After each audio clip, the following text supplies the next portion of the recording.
Fala Quinto Ano B, hoje nossa última videoaula de português e onde nós vamos rever um gênero textual chamado texto teatral que vocês já viram, né, nesses últimos anos.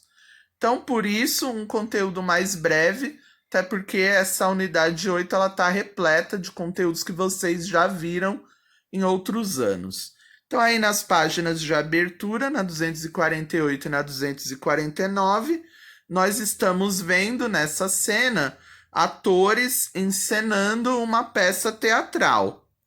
Acredito que muitos de vocês já tenham tido a oportunidade, né, de ir ao teatro, de ver uma peça. E é sempre interessante, né? É um tipo de arte que tem muitas diferenças com relação a filmes, séries, novelas, até porque você está ali ao vivo, né? Assistindo os atores representando os seus papéis. E, inclusive, alguns de vocês já até participaram, né, de peças na escola, na igreja ou em outros lugares que vocês frequentam. Aí pergunta, né, se no seu município tem um teatro. Sim, aí em Poá vocês têm um teatro recente, que não tem muitos anos, né, de construção. E é sempre interessante frequentar o teatro. Temos peças infantis também. Algo que faz muito sucesso hoje em dia são os musicais, onde vocês vão ver as falas sendo cantadas, né? Em formas de músicas com diversas canções. Então, aí nas páginas 250, 251, 252, 253 e 254, vocês vão fazer a leitura da peça teatral O Rei de Quase Tudo. Então, nessa peça teatral, vamos ter alguns personagens que eles já citam aí: o Rei Quase, o Bobo, o Ministro e a Rainha. Para quem não sabe, o Bobo era uma figura muito presente na Idade Média, onde os reis, cada rei, cada corte tinha o seu bobo. Por isso que eles ficavam conhecidos também como bobo da corte. O bobo, ele era um profissional que tinha a função de distrair a corte, de provocar risos. Hoje em dia seria um humorista, um comediante. E geralmente era uma pessoa de confiança do rei. E como o bobo ele tinha esse dever, vamos dizer assim, de provocar o riso, ele podia fazer piada com qualquer pessoa, com qualquer nobre, e ele não era punido, já que a função dele era provocar o riso, era entreter o rei e a corte. Então, né, esses são os personagens: a rainha, o rei quase, o bobo e o ministro. Outros personagens que não são tão importantes, mas também fazem parte da peça, são a padeira, conhecida como Periquita, a florista, que é a Rosa Rosai, a Guta, que é a cozinheira, e os aldeões. Então, para iniciar, ao assistirmos a uma peça de teatro, às vezes não imaginamos o texto que está por trás da apresentação e da encenação da peça. Você já leu um texto teatral? Então, o texto que vocês vão ler é a cena inicial de uma peça. Vocês podem estar falando: nossa, tem mais de 4 páginas e só é a cena inicial? Sim, tudo aquilo que os atores falam em uma peça teatral é um texto que eles têm que decorar, eles ensaiam. E como vocês estão vendo, esse texto é formado por várias páginas.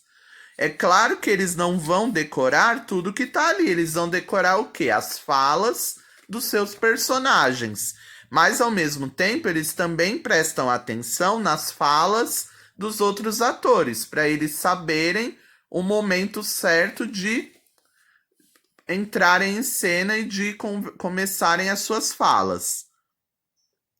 Então, essa cena inicial é de uma peça que conta a história de um rei muito ganancioso, que por mais que ele tivesse, ele sempre queria ter mais e mais.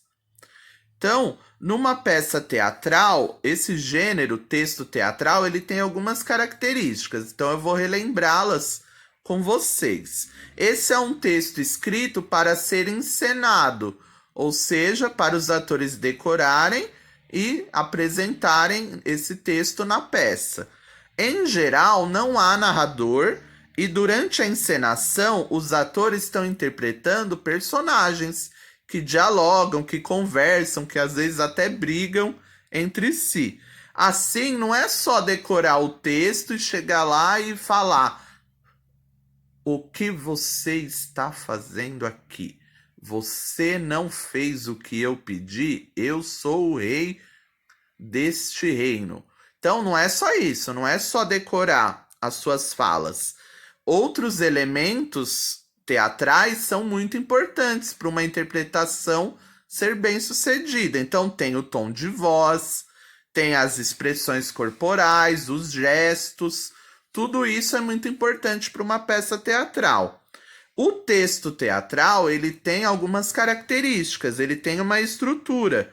Então, o texto, vocês vão ver que ele está dividido em partes, né?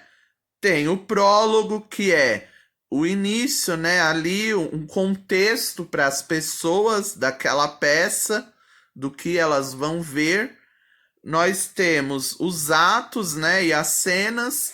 Então, alguns diretores, né, de peças teatrais, eles dividem o espetáculo em atos, em diferentes momentos, né? E cada momento sempre terminando com algo impactante.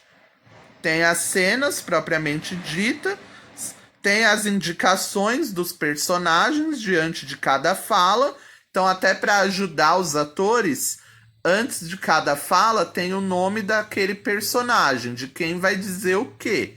Então vocês vão ver que tem lá o rei quase, o bobo, o ministro, tá em negrito, que é para mostrar para os atores o momento onde cada um vai falar na peça. Temos também a descrição do ambiente, né, mostrando como que deve estar o ambiente naquele momento. Aí também para o pessoal da cenografia, para o diretor, para quem constrói os cenários, para saber direitinho, ó, naquela cena ali tem que ter uma cama, tem que ter uma lâmpada acesa, tem que ter de repente uma fumaça, se for uma história de terror, uma fumaça ali no chão, tudo para poder localizar bem os atores e o diretor, onde tem que estar cada objeto, cada movimento também dos atores. Em alguns momentos, né, em alguns outros veículos, como na novela, por exemplo, eles têm até marcações no chão que nós não vemos, mas essas marcações servem para indicar onde os atores devem ficar em cada cena. Então, além dessa divisão do texto em partes, né, com o prólogo, com os atos, com as cenas, com os nomes dos personagens, com a indicação de como o cenário deve estar, nós temos também, né, as rúbricas, que são aquelas explicações para os atores com relação a como eles devem se comportar, né, com relação aos gestos, ou até mesmo com o tom de voz que eles devem adotar para aquela cena. Então, as rúbricas são muito importantes na vida de um ator. Então, por isso, elas vão aparecer escritas entre parênteses. Então, por exemplo, tem uma fala do ministro que está assim: ministro, antes da fala, de pijama. Aqui já é uma dica não só para o ator, mas para o diretor, para o pessoal da cenografia, que o ministro, para essa cena, tem que estar de pijama.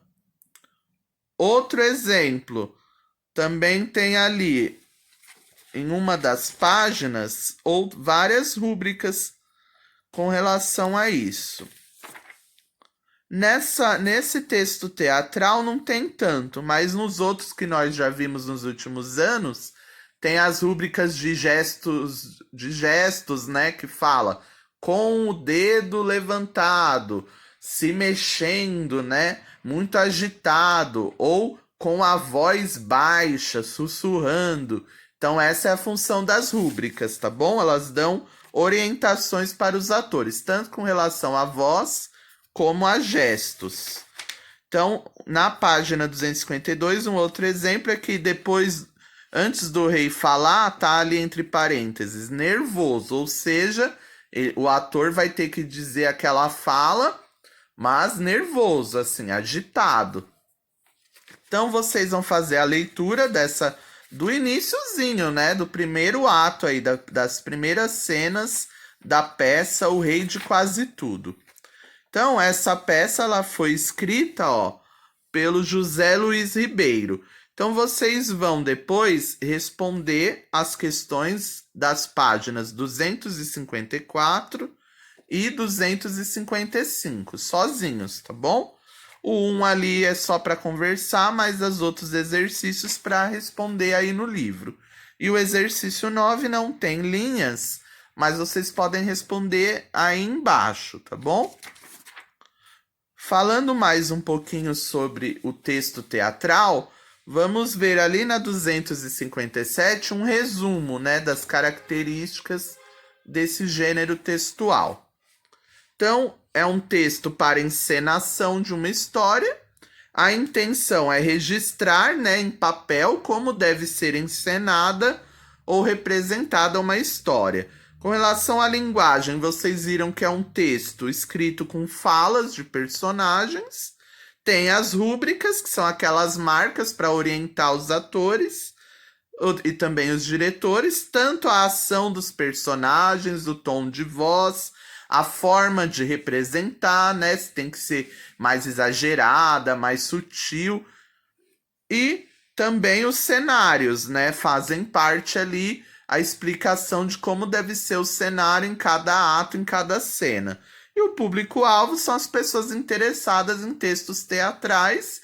Lembrando que temos também peças infantis, peças para adultos e musicais, que são algo que está crescendo cada vez mais no mundo. Então vamos fazer juntos aí a 256 e a 257. O texto teatral é escrito para ser encenado, isto é, uma história a ser apresentada por meio de falas, gestos, movimentos e expressões dos atores.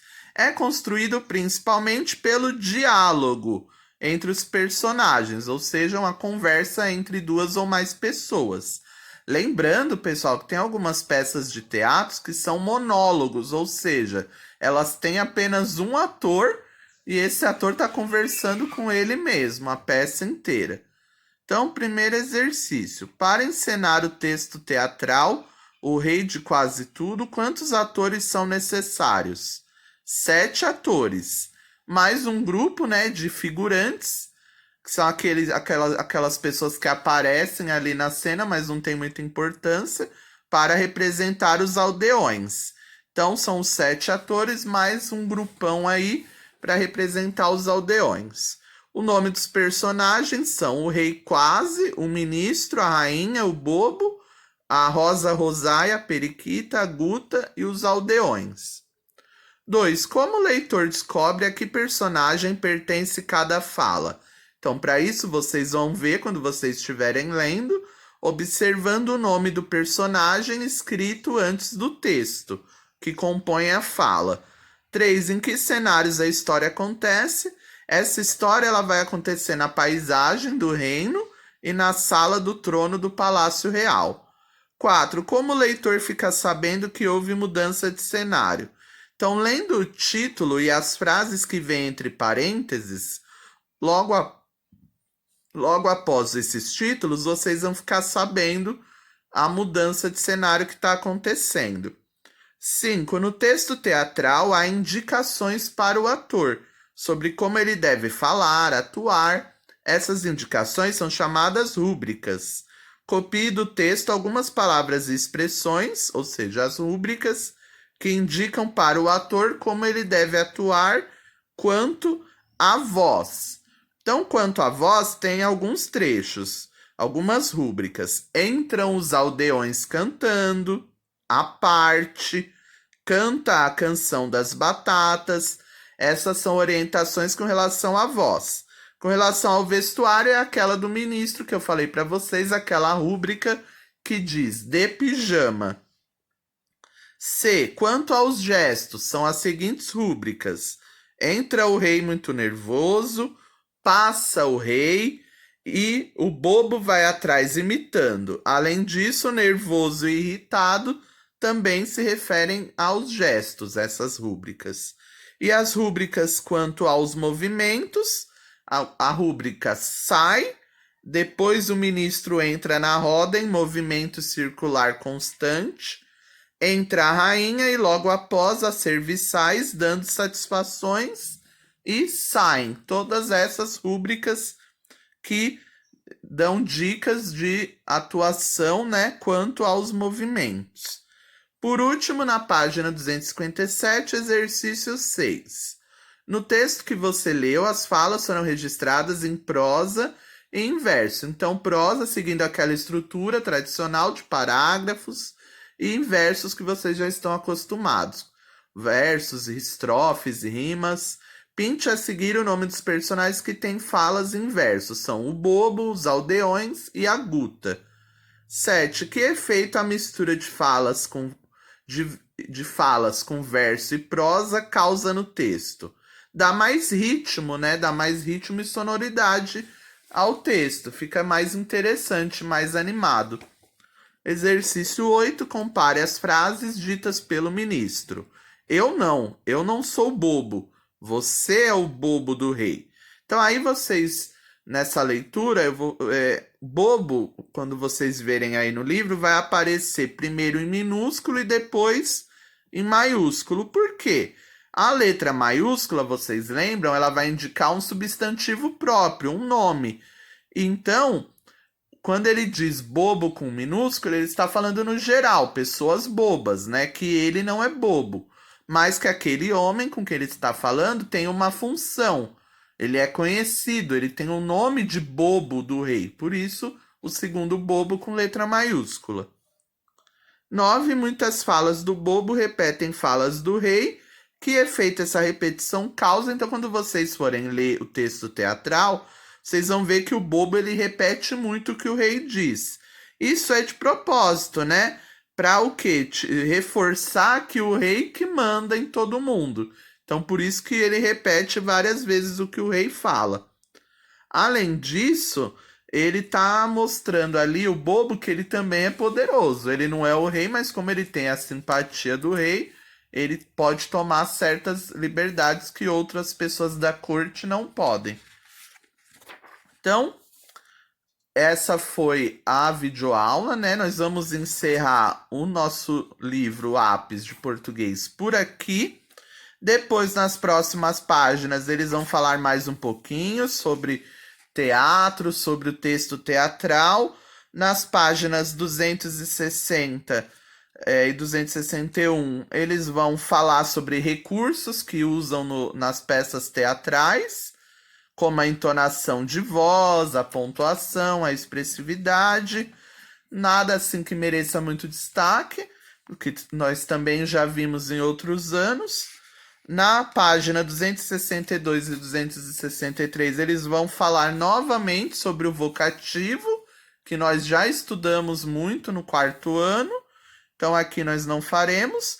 Lembrando, né, que o vocativo é aquele termo que nós usamos para chamar alguém ou para chamar a atenção da pessoa. E o vocativo vai estar sempre separado por vírgula. Então, lá no texto teatral, nós temos vários vocativos, né? Então, quando o ministro diz majestade, um pouco de paciência. Então, majestade aqui está servindo como um vocativo. Está separado por vírgula do resto da frase e está servindo como o quê? Um chamamento, né?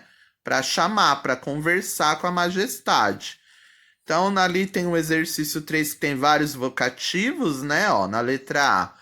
Menino, pare de conversar e preste atenção em quem está falando. Tá aí o vocativo é menino, tá separado por vírgula e tá sendo usado para chamar alguém ou para chamar atenção. Então ali tem um bem legal também, ó. Claro, Dona Maria, eu levo os pães até a sua casa. Então esse Dona Maria tá separado por vírgulas e é um vocativo. Essa expressão tá sendo usada para chamar a atenção, né? Então, esse é o vocativo. Como nós já estudamos no quarto ano, vamos ficar por aqui. Depois tem a interjeição, que são aquelas palavras que expressam emoções, né? Sensações, alívio, dor, dúvida, admiração. Vocês viram também lá no terceiro ano. Ai, ufa, oba, ó, ué, em, silêncio, puxa vida, cruz credo, ora bolas. Nós vemos muito interjeições em tirinhas, em história em quadrinhos. Vocês também já estudaram esse grupo de palavras. Depois, na 268 e 269, tem mais um trecho de um texto teatral que continua na 270 e na 271. É legal para vocês terem a oportunidade, né, de ler mais um texto teatral, sem exercício, né? É pela leitura, pela importância da leitura. Aí, ainda para terminar, eles vão apresentar dois sufixos, o ice com C e o ice com dois S. Aqui também vou explicar brevemente para vocês. O ice com C indica uma característica, geralmente um pouco ruim. Então, as palavras que terminam com ice, com C, como, por exemplo, tolice, que vem de tolo, caretice, que vem de careta, chatice, que vem de chato, meninice, que vem de menino, maluquice, vem de maluco. Então, essas palavras, elas têm esse sufixo ice com C, e como vocês podem ver, quando que eu vou usar o sufixo ice com C? Para essas palavras que indicam características, né? E características geralmente ruins. Já o sufixo ice com dois S eu vou usar para formas verbais. Então, partisse, fugisse, se eu fingisse, se ela mentisse, se eu pedisse. Todas essas palavras vêm de verbos, não é? Partisse vem de partir, fugisse vem de fugir, mentisse vem de mentir, pedisse vem de pedir. Então, todas essas formas verbais eu vou usar o ice com dois S's. Então, quando vocês estiverem confusos com relação à escrita, lembrem-se disso. O sufixo ice com C para palavras que indicam características, geralmente ruins, e o sufixo ice com dois S's para formas verbais. Depois, as últimas páginas do livro Ápis de Português, eles reservam umas 30 páginas para dois tipos diferentes de situação. Várias páginas eles vão relembrar com vocês os verbetes de dicionário que vocês estudaram lá no terceiro ano. Então, oficialmente, o livro termina na 276, né? Terminando, então, com esses exercícios de ice e o vocativo. O livro, então, termina oficialmente na 276. Aí, na 277 até a 285, eles vão relembrar. São atividades complementares, né? Para os alunos relembrarem o uso do dicionário, verbete, os sinônimos, né? Que são aquelas palavras que são escritas diferentes, mas têm o mesmo significado.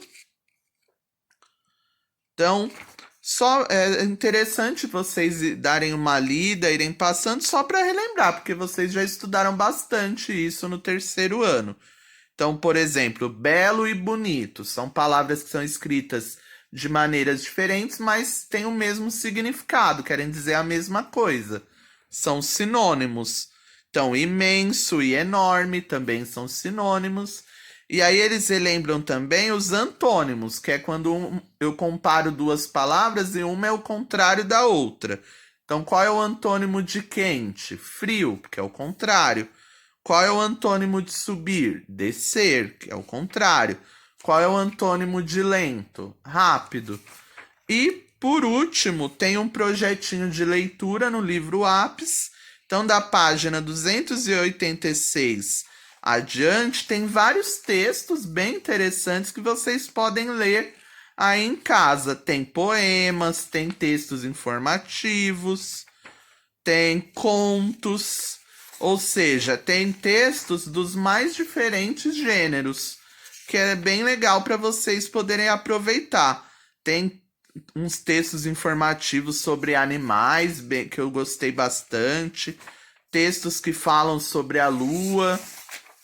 Muito interessante esse bloco final do livro para vocês também aproveitarem. Então, por hoje é só. Bons estudos.